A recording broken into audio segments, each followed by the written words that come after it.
Hi and welcome to another session of Brian Vett Media. In a world of chaos, motives matter. In fact, we all know that motives matter all of the time. And that's the theme of today's conversation.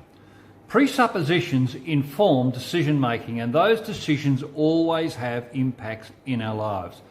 In talking about presuppositions, David Hoag of Neuro-Linguistic Programming put it this way. He says, learning to hear and recognise presuppositions at first may seem a daunting task, since some of them are not at all obvious and the brain has to do significant work to extract them from the surface structure of the language. Then he says, with presuppositions, it's what you don't see or hear that is the presupposition.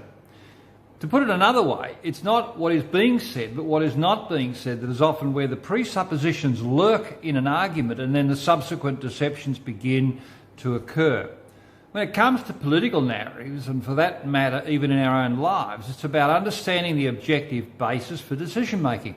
What is the rationale for taking a particular course of action, or upon what basis do we do the things we do, or why is a particular course of action being preferred instead of some other action?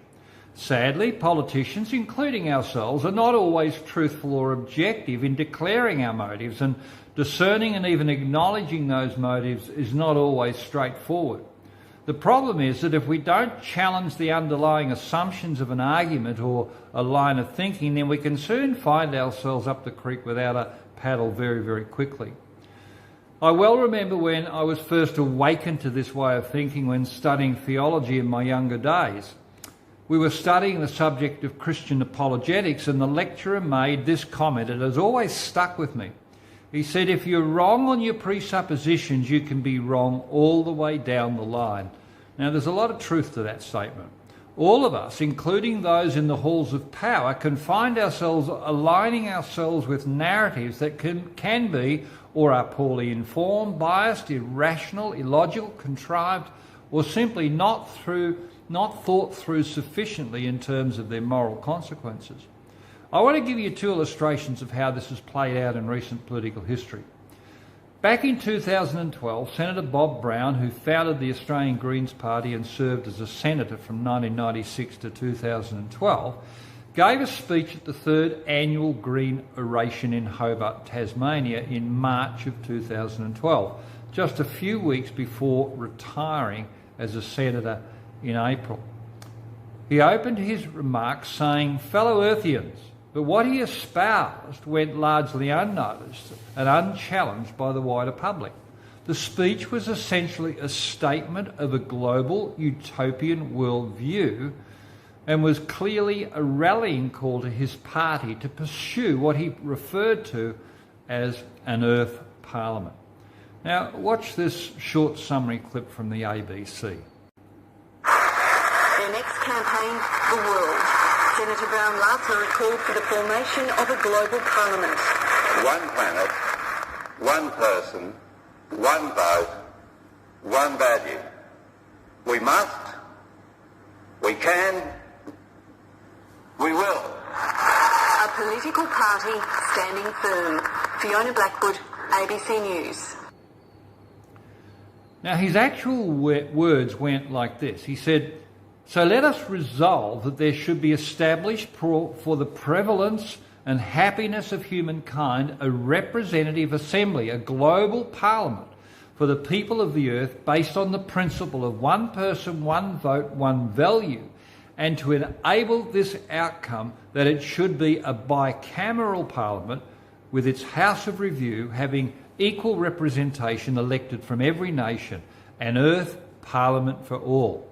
Now, most people, including I suggest many Greens voters, didn't realise back then the significance of Senator Brown's comments.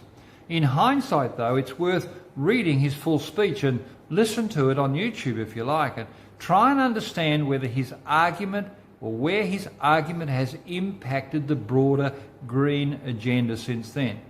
That is what presuppositional inquiry is all about. Now, the second video clip is an interview of Scott Morrison that he had with the World Economic Forum, and he revealed a presupposition where he openly declared his position as Prime Minister on climate issues. Again, his comment went largely unnoticed and unchallenged. He said, Solving the problem of climate change and achieving net zero is now about the how, not the if or the when or the why.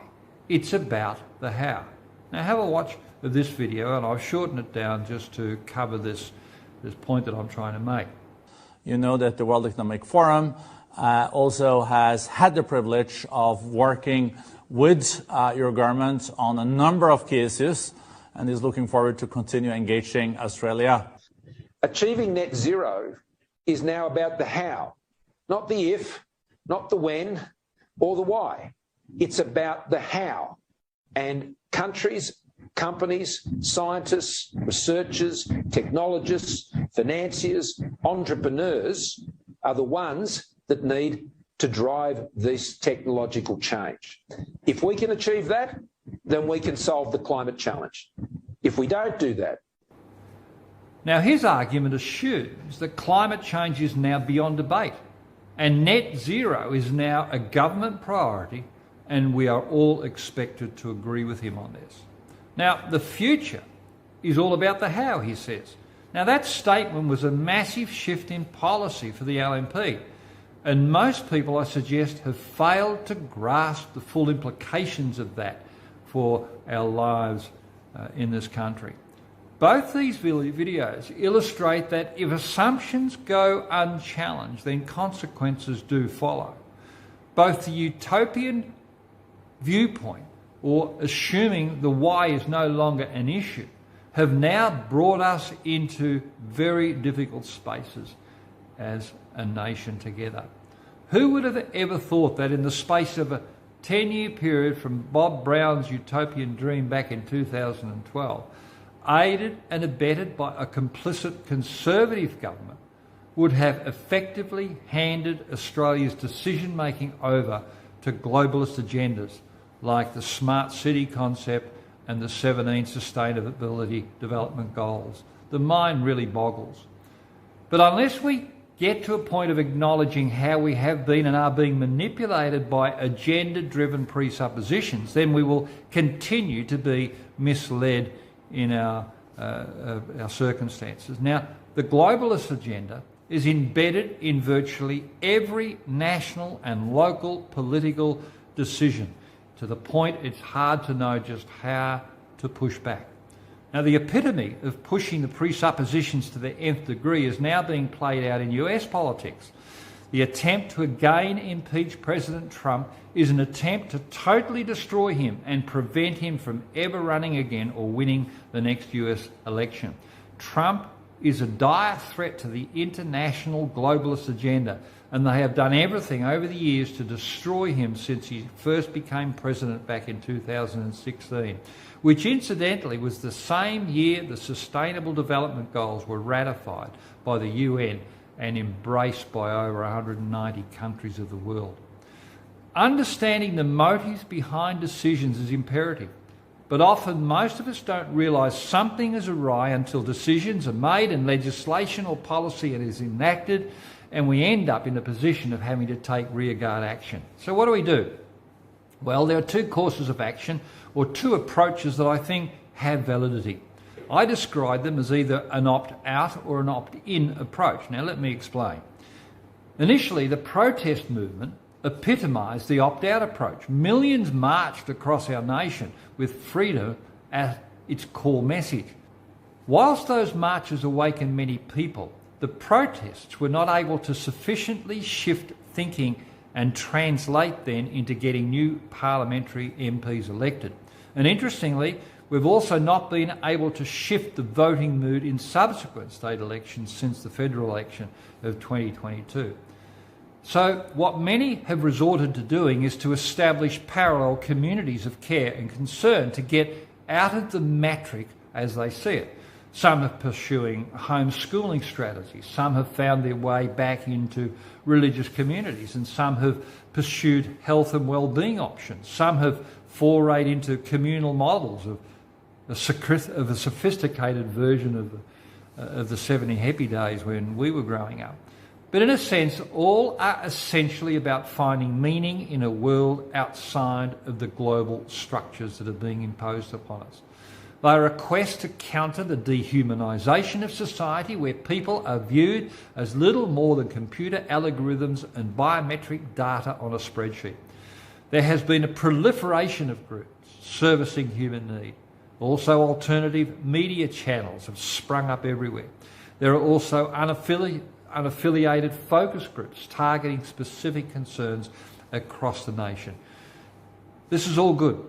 And in my view, they fall into this opt-out approach, seeking to fill the void created by this loss of meaning in the midst of perceived encroaching chaos. Now, I'm not opposed to these efforts, as they are meeting significant felt need, but the opt-out approach is only one side of the coin. So what is the other side of the coin? Well, the opt-in approach is a bit more targeted and seeks to find ways to engage the existing decision-making system and become influencers of change from within rather than from without. My argument is that we have to be willing to get involved in the system and become decision-making protagonists rather than decision-maker antagonists.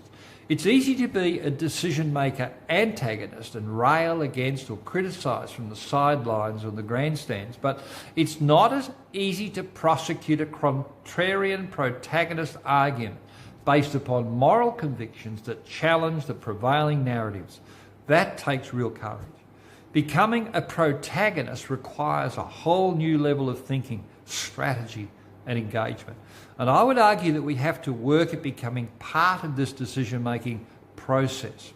At a grassroots level, that means getting involved in the political process, perhaps to become councillors at a local level, or in the bigger sense, become politically aligned somewhere in the party pre-selection process of your preferred party system.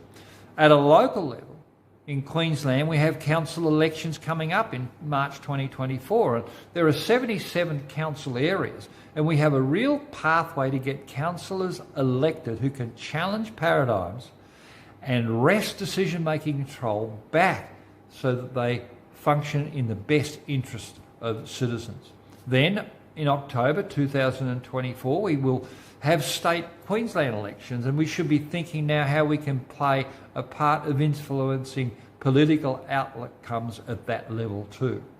In another video, I want to explore what an opt-in strategy might mean, where we challenge the underlying motives of our political operatives.